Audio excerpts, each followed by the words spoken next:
Mahabharat news, अब होगा सच का सामना।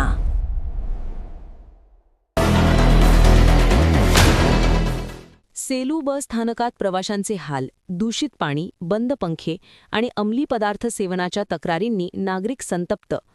सेलू येथील मुख्य बस स्थानक परिसरात प्रवाशांच्या मूलभूत सुविधांकडे गंभीर दुर्लक्ष होत असल्याचा आरोप नागरिकांनी केला आहे। बस स्थानकात पिण्याच्या पाण्याची व्यवस्था असली तरी त्या पाण्याची टाकी दूषित झाल्याची धक्कादायक बाब समोर आली आहे। टाकीत कचरा साचलेला असून ती नियमित साफ केली जात नसल्याचे दिसून आले आहे। त्यामुळे प्रवाशांच्या आरोग्याशी अक्षरशः खेळ सुरू असल्याची तीव्र नाराजी नागरिक व्यक्त करत आहेत। यासोबतच बस स्थानक परिसरातील बहुतांश पंखे बंद पडलेले आहेत। वाढत्या उष्णतेमुळे प्रवासी, विद्यार्थी तसेच नागरिक प्रचंड त्रस्त झाले आहेत। बसची वाट पाहताना उकाड्यामुळे लोकांना मोठा त्रास सहन करावा लागत आहे।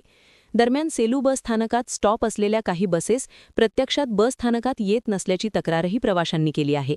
याबाबत विचारणा केल्यास काही बस कर्मचारी प्रवाशांशी अरेरावीची भाषा वापरत असल्याचा आरोपही नागरिकांनी केला आहे।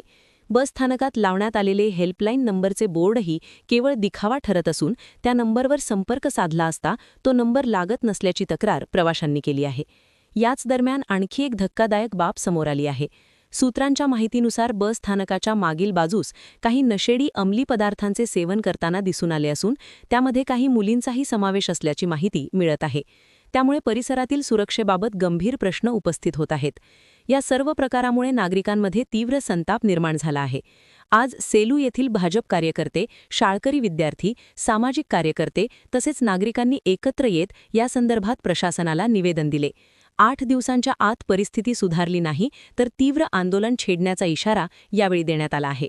दरम्यान अशा अनेक तक्रारी सातत्याने समोर येत असताना महामंडळ प्रशासन मात्र झोपेत आहे का असा सवाल आता नागरिकांकडून उपस्थित केला जात आहे। आता प्रशासन याकडे कितपत गांभीर्याने लक्ष देते हे पाहणे महत्त्वाचे ठरणार आहे।